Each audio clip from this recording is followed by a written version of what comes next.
and welcome to another recipe from the Manitoba Pork Grilling Guide. ManitobaPork.com, your source for so much great information, and a recipe that you might find involves brining. So we're going to talk a little bit about what brining is. I'll explain it to you. We'll even make the recipe for brining and tell you exactly what you need to do. This is a way to get incredible flavor and moisture into your already delicious Manitoba pork. Brining is actually a method of food preservation that came about before refrigeration, but it's still a wonderful way to make that Manitoba pork even tastier. It's similar to marinating, which you know we've covered here before with the Manitoba Pork Grilling Guide, but instead of using a combination of oil, acids, and spices, this is more of a seasoned saltwater bath that you're going to put your Manitoba pork into. And what you can do is use smaller quantities of salt mixed with other spices and herbs, and it permeates the meat with flavor, with moisture. You're gonna love it. So we're gonna get some brining together here now. We're gonna be making some beer brined rib chops a little bit later with the grilling guide. So here's how we get the brining together. You gotta put in some water. So easy to do. Don't you love the ingredients pre-measured? Makes things easier. Dark beer, make sure it gets into the mix. That's what it's for, so make sure it gets in there. Pancake syrup or maple syrup, that's your call. We wanna do a couple of tablespoons of that. Oh, if you could only smell it, it just smells divine in here. A couple of tablespoons there.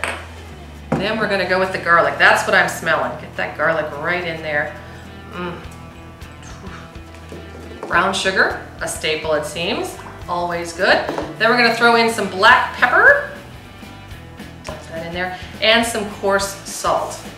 Now, keep in mind that you're going to use about 1 tablespoon of table salt per cup of liquid. However, we use the coarse salt, and for that you need about 1.5 tablespoons per cup of liquid. So if you want to make your own brine at home, that's something to keep in mind. Now, meats naturally contain a little bit of salt and moisture, but when you immerse the meats into a liquid with a higher concentration of salt, it really allows for that incredible absorption, which gives you all the flavor and all the moisture. So you got it all together, and you really want to dissolve that salt, so you need to mix it really hard to get that brine ready to pour or immerse, shall we say, over your Manitoba pork.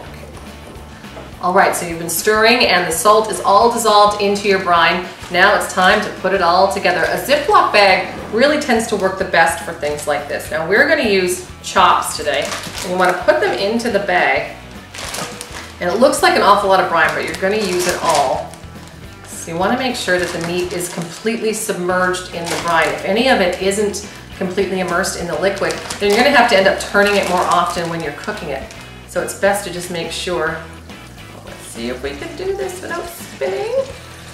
Look at all of that flavor and moisture going on to your pork chops. Now, very important to make sure you've sealed up that Ziploc bag, or you could have yourself a bit of a mess as you get it ready. Now, as I said, how long it needs to sit in the brine depends on the cut that you're going to use. We're using the chops. Now, the longer the running grain, like a tenderloin has a longer running grain, so it doesn't require as much time for the brine to permeate. Basically, pork chops between 8 and 24 hours if you're using a pork tenderloin, or like around 12 hours. Now, you don't want the meat to be too salty, so that's something to keep in mind as well. Give yourself at least 4 to 5 hours, follow the recipe, completely submerge the meat, and maybe want to lay it flat. And I got a little bit of air in here that I'm going to try to get out. There it goes. So it can lay even flatter, and again, really important to make sure that your chops are completely submerged in the brine. Oh, there we go. Look how easy that was once you get the air out of there. Lay them flat, get them in the fridge, and you're ready. Smells so good. Manitoba pork.